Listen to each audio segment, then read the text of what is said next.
mare, another day, another mini vlog. Panibagong araw nga na naman mga mare, panibagong mini vlog nga na naman tayo for today's video. Kabukas ko nga ng tindahan namin mga mare ay nagwalis nga muna ako dito sa labas ng bahay namin at maya nga nag-ayos na rin ako dito sa tindahan. At habang nag-aayos nga ako dito mga mare ay bigla nga tumawag itong papa ko at konti lang din naman itong mga paninda nga na aayusin ko mga mare. Dahil itong mga pinamili ko ay pandagdag nga lang din sa mga stock. Grabe nga, ang taas na nga ng mga bilihin ngayon mga mare at kahit yung mga ilang paninda nga dito sa tindahan namin ay nagtataasan na nga din. Kaya nga lagi kong minomonitor at chinecheck nga yung resibo mga mare dahil nga kung minsan ay meron nga na naman nagtataas na item. At kahit tayong mga tindera mga mare, wala rin naman tayong magawa kundi nga magtaas din ng presyo natin. Lalo na nga dito sa mga dilata mga mare, nakailang adjust na nga ako ng presyo ko dito dahil nagugulat na nga lang din ako. Kada bili ko ay nagtataas nga ng presyo.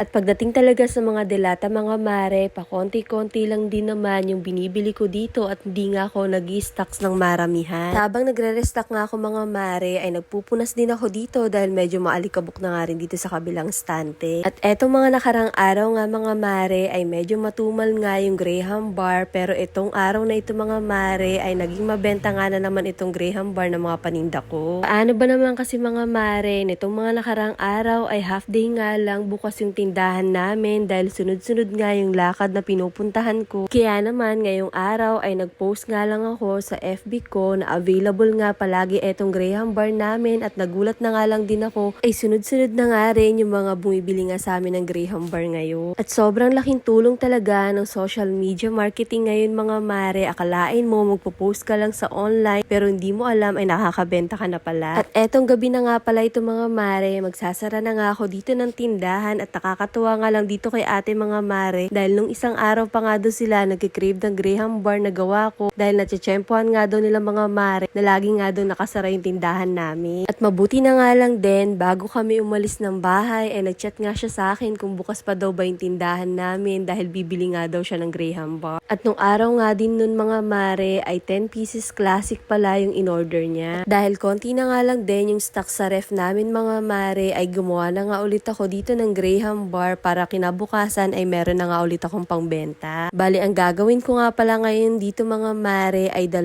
tub na classic, isang cookies and cream at isang choco malo. Dahil ayun na nga lang yung kakaunting stock sa ref namin mga mare at etong classic talaga at cookies and cream ang pinaka best seller dito sa amin. Kahit nga yung strawberry flavor dito sa amin mga mare ay naging mabenta ngayong araw. At bihira na nga lang din ako nakakapag-post nga sa Facebook ko mga mare dahil yung mga suki ko nga ay alam naman din nila yung tindahan namin at kusang sila na nga lang yung pupunta dito para bumili. O siya, hanggang dito na lang muna mga mare. Ito